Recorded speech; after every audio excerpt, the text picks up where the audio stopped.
मी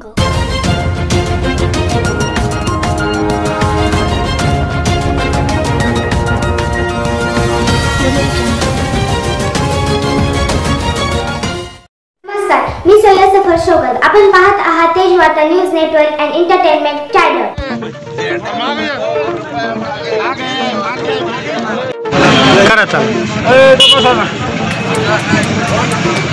बोला. भारतीय जनता पार्टीच्या वतीने आज आष्टीच्या महावितरण कार्यालयाच्या समोर चुकीच्या वीज बिलांची होळी आणि सरकारने दिलेल्या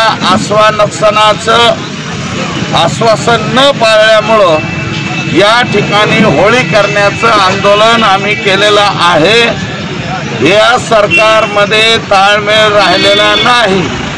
या राज्याचे मंत्री 100 युनिटपर्यंत वीज बिल मोफत देऊ अशा प्रकारची घोषणा करतात आणि त्याच्यानंतर राज्याचे उपमुख्यमंत्री म्हणतात की वीज बिल माफ करणं धोकादायक आहे. राज्याचे मुख्यमंत्री तिसरीकडे बोलतात. नेमकं या राज्यामध्ये काय चाललंय आणि बिल किती यावं याचं सुद्धा लिमिट राहिलेलं नाही. एका ग्राहकाला 60,000 रुपयाचं बिल आले. मंत्री म्हणतात दुरुस्त करू. मागे एक वेळा एक बोलतात नितीनराव राऊत साहेब, काल परवा वेगळं बोलतात. हे आमचे राज्याचे विरोधी पक्षनेते यांनी या सरकारला पलटूराम दिलेली ही जी उपाधी आहे, माझं मत आहे की ती बरोबर आहे. हे दर 8 दिवसाला पलट्या मारणारं सरकार आहे.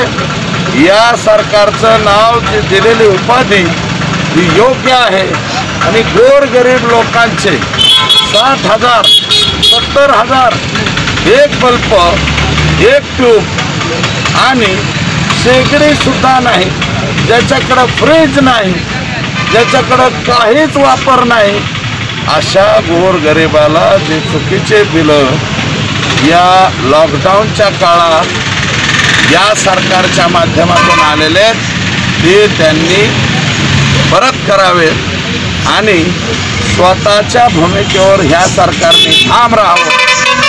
100 युनिटपर्यंत वीज बिल आता बोलल्याप्रमाणे माफ करावं ही त्यांना आग्रहाची विनंती. आणि असं नाही केलं तर या सरकारचा या ठिकाणी मी निषेध करतो आणि या सरकारने इथून पुढे तरी मोठी आश्वासनं देऊ नये अशा प्रकारची विनंती.